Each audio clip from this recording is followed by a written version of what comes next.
National Housing Authority ug LGU makilala duna nay propose nga pabalay alang sa mga biktima sa linog. Apan problema nila ang kamahal sa mga yuta nga paliton unta para sa relokasyon. Ani ang detalye? Barangay nga mga atuan nagkamahal ang yuta bisan tudog dili magian og tao pero ang ilang per hektarya tag 1 milyon na perti mahala na gyud kayo dili reasonable nga paliton gyud siya nga yuta. Problema kini karon sa LGU makilala unsaon pagpangita og yuta alang sa relokasyon sa ilang mga ginsakupang nalakip ang kabalayan sa no build zone. Nitaas kuno ang presyo sa yuta sa ilang lugar.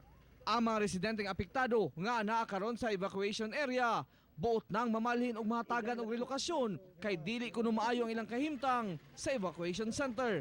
Kung dili mo udto, makaya. Di dyan makaya, sir. Hangtod maghapon hangtod alas 5 yung ano, gini siya kainit. So imong ginabuhat gawas na lang ka.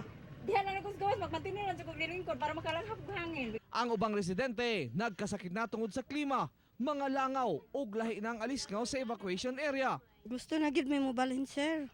Kay lisod kay namong kahimtang diri ba. Kay akong anak gikalintura nya giubo pod. Nya Sa diri init. init kayo. Unsang langaw po? Napoy daghang langaw. Duna nay propose nga pabalay ang National Housing Authority nga disente og luwas kapuy-an.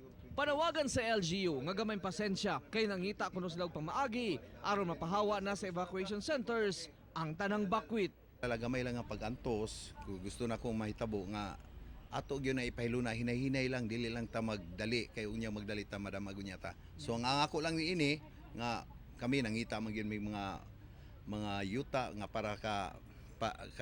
para kapuy-an ninyo sa diri sa makilala.